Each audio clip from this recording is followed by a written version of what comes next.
French President Emmanuel Macron is on the second leg of an international diplomatic trip. He spent 3 days in French Polynesia, reaffirming the Republic's commitment to the territory. Climate change and Chinese influence in the region have dominated talks between leaders. Met with flowers and an embrace, Emmanuel Macron began his first trip to French Polynesia since taking office in 2017. With tradition in mind, the French president got straight to work, meeting with hospital staff responsible for the country's vaccination rollout. I'm here to wish you courage. We will continue to be there. As you know, since the start of the crisis, the French state has provided tests, vaccines and equipment.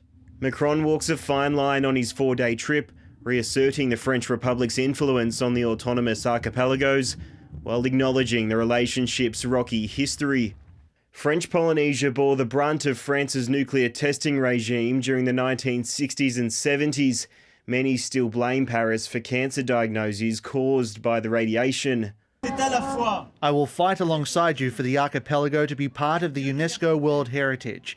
We need to fight for your traditions and your cultures, this civilization that you carry. Climate change sits top of the agenda for talks between Macron and local leaders. We don't want to be the first French eco-refugees. We want our children to keep on living on the land of their ancestors.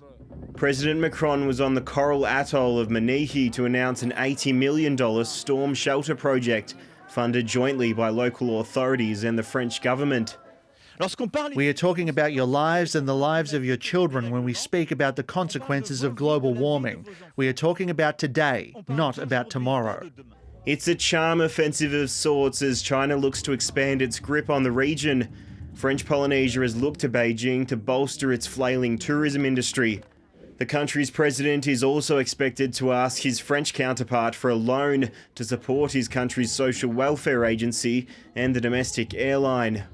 Mr. Macron will wrap up his visit on Wednesday. Tyson Whelan, ABC News.